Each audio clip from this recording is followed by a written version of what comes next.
Hai semuanya, kita ketemu lagi dalam pembahasan aspek financial planning yang berikutnya, yaitu insurance planning. Kenapa insurance planning begitu penting dalam tahapan financial planning? Karena dalam financial planning kita membutuhkan yang namanya jangka waktu. Contoh, perencanaan pendidikan anak. Kita butuh waktu mungkin belasan tahun untuk mencapainya. Perencanaan pensiun lebih lama lagi, bisa puluhan tahun kita mencapainya.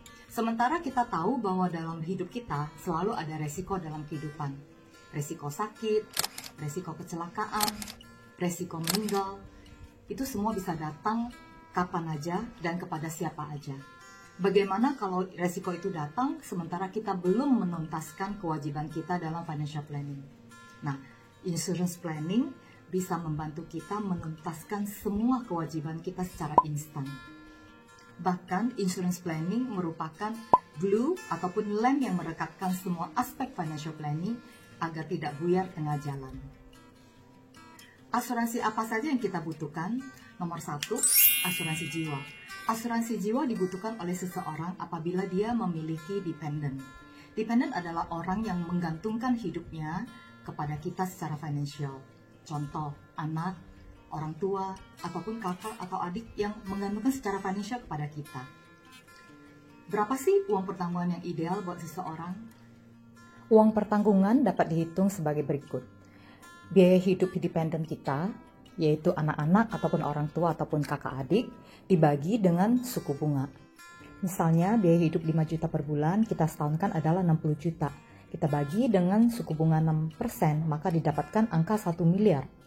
Jika kita punya uang dana 1 miliar, akan didepositokan atau diinvestasikan dengan bunga misalnya 6%, maka setiap tahunnya akan menghasilkan bunga sebesar 1 miliar dikali dengan 6% didapatkan 60 juta, di mana 60 juta ini adalah sama dengan biaya hidup setahun dependen kita. Yang kedua adalah asuransi kesehatan.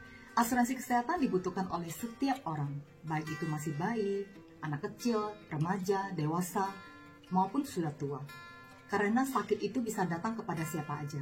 Apalagi di masa pandemi ini membuka mata kita bahwa siapa saja bisa terkena penyakit. Kata-kata yang tepat untuk asuransi kesehatan adalah kita menyisihkan yang kecil untuk mengantisipasi resiko yang besar. Bahkan di usia tertentu, cukup menyisihkan 10.000 sehari sudah bisa mengantisipasi resiko sampai 10 miliar. Membeli asuransi kesehatan adalah keputusan yang bijak dalam financial planning. Karena kita tidak perlu mencadangkan dana darurat sampai miliaran. Kita hanya cukup menyisihkan sedikit premi dan membiarkan perusahaan asuransi yang mencadangkan uang tersebut. Jika kita tidak mau membayar yang kecil, kita akan dipaksa untuk membayar yang besar suatu saat nanti.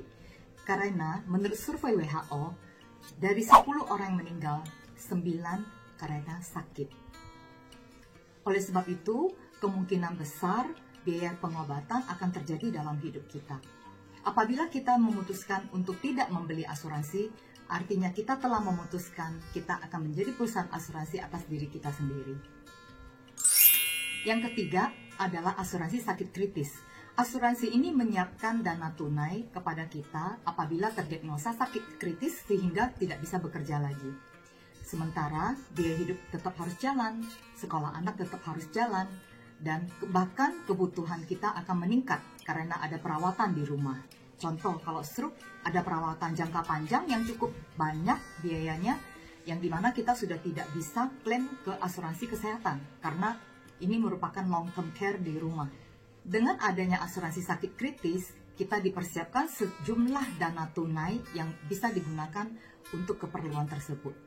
Ayo kita putuskan kebutuhan asuransi kita segera, jangan sampai resiko-resiko kehidupan datang dan mengacaukan perencanaan keuangan kita.